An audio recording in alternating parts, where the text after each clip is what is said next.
CNN Facebook barred 7 users from its services earlier this week, citing its policies against dangerous individuals and organizations. Now President Donald Trump is siding with the people who were banned and railing against social media censorship, all along using one of his favorite social sites. The president shared more than a dozen tweets about the subject on Friday night and Saturday morning, and he conveniently avoided the fact that some of the banned users are extremists who make a living by deceiving their fans. His posts were a rallying cry, full of resentment toward big tech. He said it's getting worse and worse for conservatives on social media.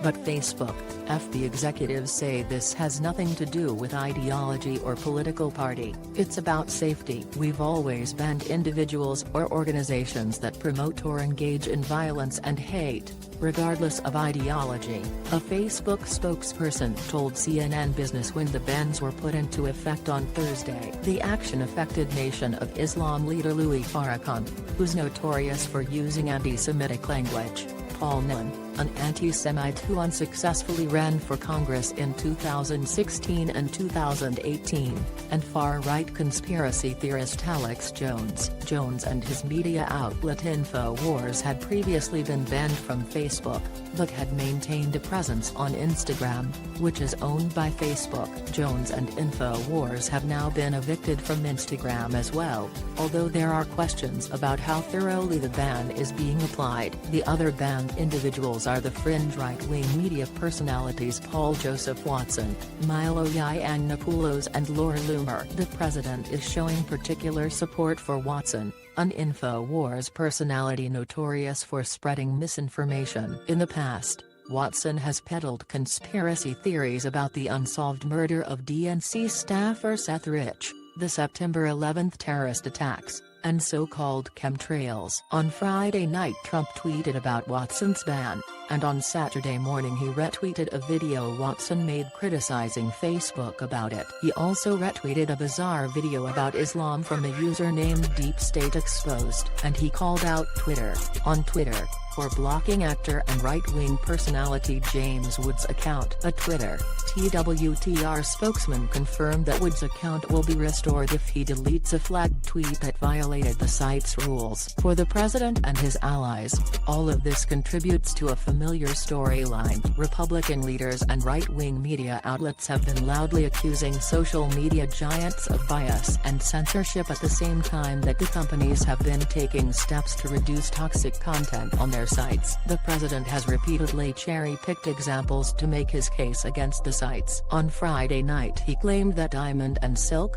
a pro-Trump duo, have been treated so horribly by Facebook and we're looking into it. I am continuing to monitor the censorship of American citizens on social media platforms, Trump said in a separate tweet. This is the United States of America, and we have what's known as freedom of speech.